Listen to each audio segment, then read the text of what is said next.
ایک بات یاد رکھیں، جگہ جگہ گٹر پر ادھر ادھر بند باندھنے سے پانی رکتا نہیں، جہاں سے پانی آ رہا ہے وہیں پر روک دیا جائے تو سارا معاملہ ختم ہو جائے گا۔ تو جو لوگ چھیڑ چھاڑ کرتے ہیں یا پھر مذہبی نفرت پھیلاتے ہیں، ان کے خلاف ایکشن اگر پہلے سے لے لیا جائے تو نہ ہمارے بچوں کو سڑکوں پر آنے کی ضرورت پڑتی ہے، نہ کوئی احتجاج نہ پروٹیسٹ کی ضرورت پڑتی ہے۔ مشہور محاورہ ہے، نہ تم صدمے ہمیں دیتے نہ ہم فریاد یوں کرتے ہیں۔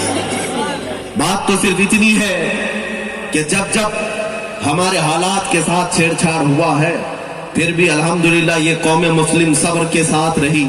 کشمیر جلا، برما جلا اور آسام تریپورہ کے حالات خراب ہوتے رہے، کہاں سارے لوگ تو ان تمام معاملات کو لے کر خاموشی سے آگے بڑھتے ہی تو رہے۔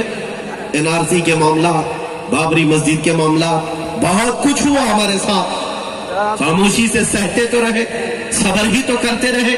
لیکن صبر کا مطلب یہ نہیں کہ اب تم ہماری جان کے ساتھ بھی چھیڑ چھاڑ کرو گے، گنبد خضرا کے مکین آمنہ کے لال کے ساتھ بھی چھیڑ چھاڑ کرو گے، یہ بات نہیں۔ ساری دنیا ایک طرف، میرے نبی کے قدم ایک طرف ہے۔ اور یہ بات ہم تسلیم تو کر سکتے ہیں کہ ہمارے جسموں کے ٹکڑے ہو جائیں اور چتڑے اچھل جائیں، مگر میرے مصطفیٰ کے تلووں میں کانٹا بھی چبھے اسے ہماری قوم گوارا نہیں کرتی۔ مصطفیٰ کریم صلی اللہ تعالیٰ علیہ وسلم سے بے پناہ عشق و محبت ہے اس قوم کا، اس لیے یہ جذبات سے بے قابو ہو جاتے ہیں۔ پرشاسن والے، پولیس ڈپارٹمنٹ والے بار بار ہم سے یہ کہتے ہیں، آپ کی قوم اس قدر جذبات میں بھاؤک کیوں ہو جاتی ہے؟ پروٹیسٹ کرتے ہوئے وائلنس ہو جاتا ہے، بہت زیادہ ادھر ادھر کے معاملات ہوتے ہیں۔ سمجھا کرو بات کو، سمجھا کرو۔ جو آدمی جس سے جتنی محبت کرتا ہے اس کے محبوب کو چھیڑو گے تو آپ کو پتہ نہیں عاشق کیا کر جاتا ہے۔ بے خطر کود پڑا آتش نمرود میں عشق، عشق کا حال تو یہ ہے کہ وہ آگ بھی نہیں دیکھتا، آگ بھی نہیں دیکھتا۔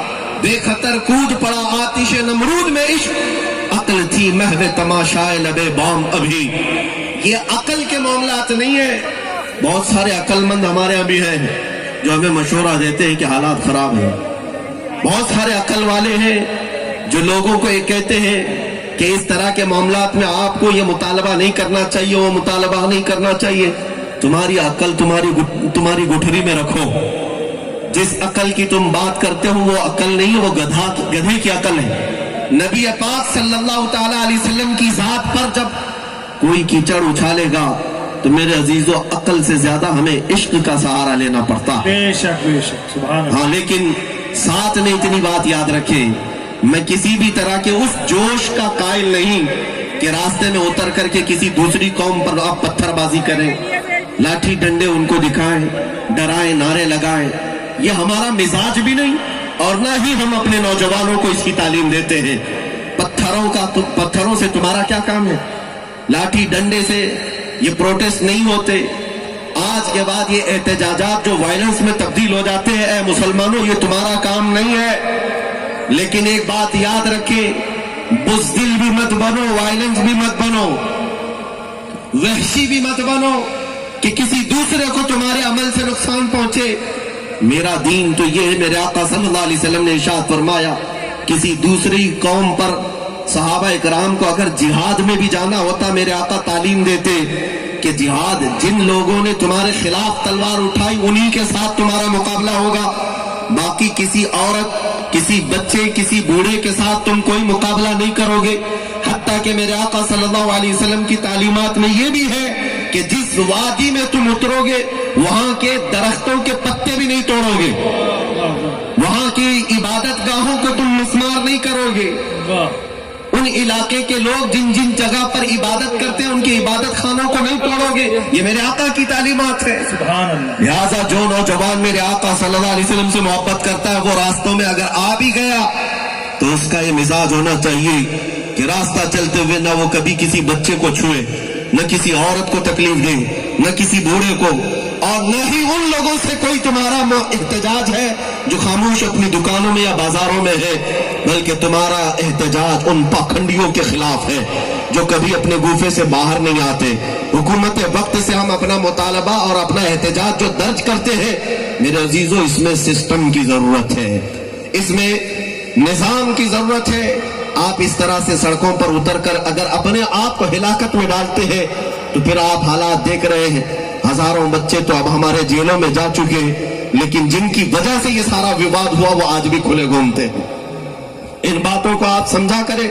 میں اس بات کا قائل نہیں ہوں کہ تمہیں گھروں میں بٹھاؤں، اور اس بات کا بھی قائل نہیں ہوں کہ تمہیں وحشی بناؤں. درمیان کا راستہ ہمارے پاس موجود ہے. ہم اپنے نبی کی محبت کم ہونے بھی نہیں دیں گے، اور محبت میں میرے آقا کی کسی دوسرے کو اذیت بھی نہیں پہنچائیں گے. یہ وہ راستہ ہے جس راستے کو لے کر ہر مسلمان بچے کو چلنا چاہیے. جو حالات آج پیش آ رہے ہیں، یہ آج سے تقریباً 300 سال پہلے یہودیوں نے ترکی میں بھی کیا تھا. وہاں پر جب مسلمان احتجاج کے لیے اترتے تھے، 20-25 ان کے لوگ بھی آتے اور پھر اس احتجاج میں شامل ہو کر کے اس احتجاج کو پورا کا پورا تشدد میں بدل دیتے ہیں. ایک دوسرے کے گھروں پر پتھر مارنا. اس کے بعد ہوتا کیا، ان سارے لوگوں کو جو سڑکوں پر آئے تھے، خلیفہ اور وقت کے حاکم کی پولیس اٹھاتی اور اندر لے جاتی.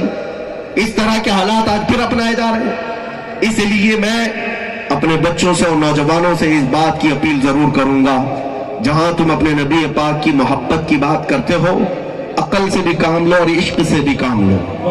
حضور پاک صلی اللہ تعالی علیہ وسلم کی محبت میں لوگوں کو اس طرح ہلاکت میں جھونک دینا یہ عقل مندی نہیں ہے. ہاں الحمدللہ میں نے دیکھا ہے پچھلے 1 سال کے اندر پورے ہندوستان کے اب کونے کونے سے آواز آنے لگی ہے. ان ظالموں نے سوچا تھا کہ نبی پاک کے اخلاق پر انگلی اٹھا کر ان کو ٹھیس پہنچائیں گے، ان کو ختم کر دیں گے، یا حضور کے خلاف ان کو بدگمان